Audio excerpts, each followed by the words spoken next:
Welcome to Rio Talk. I'm Noah Garcia. I'm Michael Carabit.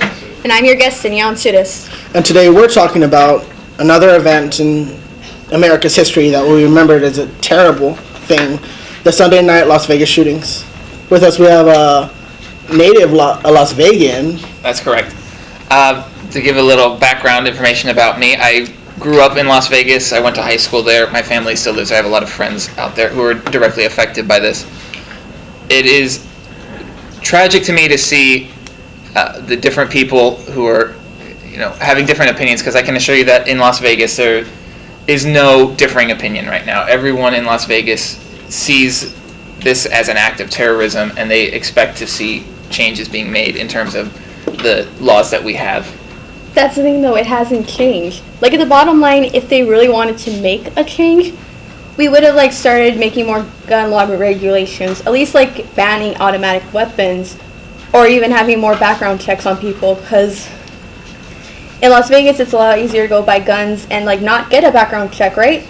At gun shows, if there's private sellers you get them from, you don't get a background check at all.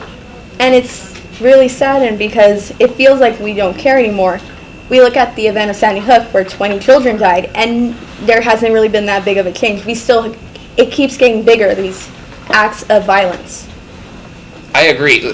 Going from the Sandy Hook shooting to, say, the Pulse nightclub shooting and now Las Vegas, as Americans, the consensus is that there should be a change in our gun policy. Coming after the Sandy Hook shooting, there were 56 senators who, when presented with new legislation that would instill background checks and limit different access to different weapons, they voted against that. Now, that doesn't seem to me to be very representative of the will of the people, and us as the citizens, as their constituents, we elected them. We should put pressure on them to live up to their job description. I think it's very much a combination of, whenever an event happens, there's always event hype, whether it be negative or positive. And when something like this, a terrible shooting that affects people like you, like my cousin, people they get into a frenzy and they care. But the thing is that it doesn't last. There's no lasting force behind this. And what's even sadder is that as that lasting force dies out, whoever politicians are really affected by this, they reprioritize back to whatever they were thinking about beforehand. So it's sort of a very fleeting caring. It's like a trend, and that's what's most disappointing, because people and lives aren't trends.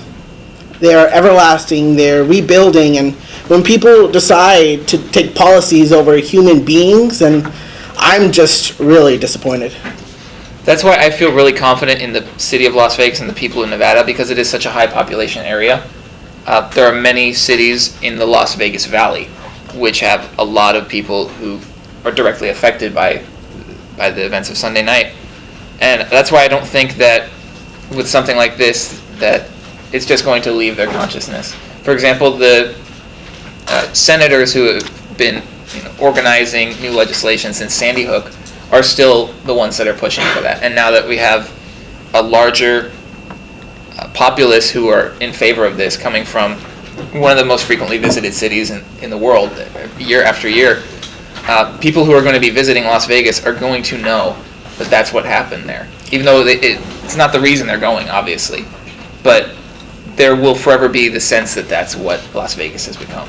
I think that's actually a very poignant point that you made, is that lots of these shootings happen in small towns and schools, but when you have something as commercially viable as Las Vegas, something terrible as that happens, then do you think that people will pay at least more attention outside of Vegas? Because he's made it clear that there will be major impact on this. But whether or not it's the people versus politicians is going to be, we'll see as the weeks come on. Because it's definitely the people who care about this, but whether or not the politicians make the move, it's up to them. And do you think that change of any kind will come soon? Because bureaucracy, legality, it takes time. Do you think that this event will spur on the movement?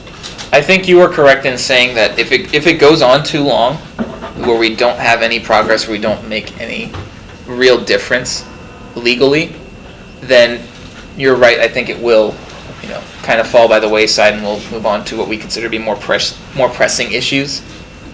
Which is why we need to act quickly. People need to, contact their senators. Their phone numbers, their email addresses are all available for public use, and we need to, if we're in favor of that, we need to express that. That is a very good point. Thank you for watching. If you want any more updates, be sure to visit elpaisanoonline.com. I'm Noah Garcia. Michael Carabit. Danielle Antunes. This is Rio Talk at El Paisano News Media.